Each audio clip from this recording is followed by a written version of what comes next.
My first guest tonight's an Emmy award-winning comedian who stars on the reality series My Life on the D-List. And you can see her at the WAMU Theater at Madison Square Garden, February 19th through the 22nd. Please welcome Kathy Griffin.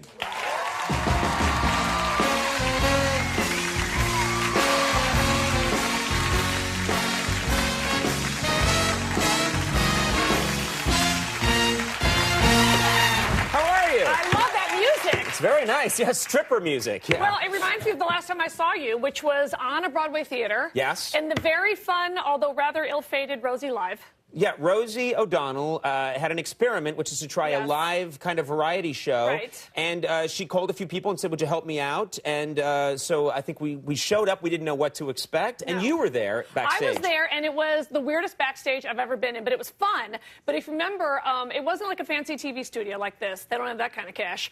But they did have... Yeah, this is top-notch. It's very fancy around here. This is an old car wash. I saw that one guy in the Super Bowl. Yeah. So they had one dressing room just for the guys, and I wish I had taken a picture of the door. It was a strange collection of us. It was a coterie. Because none of us really went with each other. So it was you, Alec Baldwin, Harry Connick Jr. Yes. Dreamboat, am I right? You're telling me. I know, exactly. And then the last one was Clay Aiken. Yes, Clay Aiken was there, and I had never met Clay Aiken before. I don't know. That's weird. Yeah, yeah.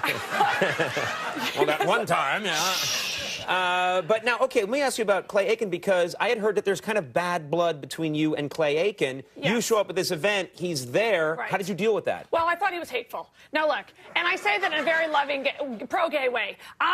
Clay's actually been very good to me over the years. I've made fun of him and sort of implied in my act, which I didn't know for a fact until recently, but I implied I thought he might be a homosexual. Yeah. And then he finally came out of the closet. Right. And Cover People magazine with the baby, awesome picture. The most shocking headline ever. I couldn't believe it. Yes, I'm gay. Get the feather and knock me over. Right. And so, sure enough, I saw Rosie a couple days ahead of time, and she said, now, you know, when you see Clay, be nice and apologize. And I said, well, I don't do that, but I will be happy to... I like how you can quickly just dismiss that whole concept. That's not happening. Yeah. Well, I'm not going to start with Clay Aiken. That's all I'm saying. But anyway, I'm not going to start now. Yeah. But I do think he's a really great singer, and I have his CDs and stuff. And so I thought it'd be funny. I planned a bit that I thought was very funny in my own head. And I was going to go into the men's dressing room where Clay's kind of posse had taken over. I don't know. He did have an entrage. None of us had an entourage, but You did not have a bodyguard. No. He had a gigantic bodyguard. And he had relatives and relatives to relatives that maybe were married. I don't know. I'm not a doctor or a theologian. But I thought it'd be funny to go in with my iPod, a la John Cusack and Say Anything, blasting one of Clay's songs on my knees, and beg him to take me back. Right. As a lover. It's really a forbidden love with me and Clay, like the Thornbirds. There's something in between us. But anyway, I put his music on the top of my head, and then Gloria Estefan, who I don't even really know that well, kept saying about my Clay Aiken bit. She was like, I wouldn't do it. Don't do it. I said, I think I can handle Clay Aiken, Gloria Estefan. And you call her Gloria Estefan. Well, That's she's what I pretty like. famous. Yeah, she's pretty famous. And so I went in there blaring the Clay song to Clay on my knees, really trying to sell it. And he didn't laugh once, and it was horrible. And then the bodyguard at one point just turned to me and just said, I don't like her face. And then... Isn't that nice? No, it was a disaster. Now, and then I didn't have an exit strategy. Like, that's what Colin Powell was talking about all these years. You need to have You need to go into a room like that and know how you're getting out. I did not. I didn't think about it. But you know what? So much of your act is slamming celebrities. This must happen to you a lot, where you run into people or you encounter people who are very angry with you. Right. Tell us about that. Like, who have you run into? The best was when I had Whitney Houston wave her cracky finger at me. Well, here's the thing. Tell me if I've gone too far. No. Okay. I'll let you know when you go too far. She doesn't like to be called Cracky McGee, even as a joke. I see. So that was, you know what? That was a bad call on my part. Yes. Okay. I did not have what I call room awareness. Yeah.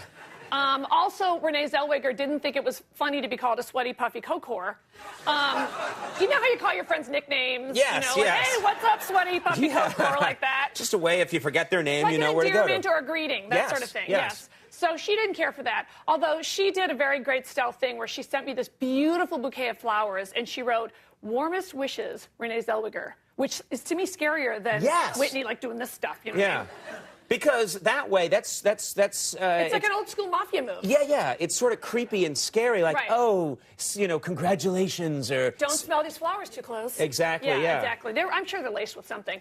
But yeah, I do never learn those. My problem. Now, this is exciting. 4 nights at Madison Square Garden. This has got to be a dream. Legends have performed at Madison Square Garden. But more importantly than that, it's where Oprah did her New York show. Oh, is it really? Okay. Yeah. By the way, are you living Oprah's best life? I don't even know what that is. To be honest with you. I don't even. You might die tomorrow. Yeah. Look, Oprah has the best life, and it's a plan for all of us, and we need to live by it. She picked our president. We can act like we voted, and we can act like it was an election. It was pretty much Oprah saying, it's this guy right here. And we were all like, okay. Of course. Yeah. And she's the picker, like Bush was the decider, and she's just the picker. And I'm fine with that. I think she should pick everything. I think she and her husband, Gail, have done such a great job bringing this country together. This is a very pro-Prop 8 moment. You want to get on board with this. It'll be good for your audience. I'm going to think about it first, but yeah, go ahead. Yeah. So, yes, I'll be at the Garden where Oprah was there, and I'll be in the hallowed ground of Oprah. Very nice. I know, That's I'm excited. exciting. Well, Kathy's going to be at the WAMU Theater, Madison Square Garden, February 19th through the 22nd. Yes. Kathy, thanks so Please much for making come see time me. for us. Yes, I will. Kathy Griffin, Thank everybody. you. We'll take a break. We'll come back. Paul Dean's here. Stick around.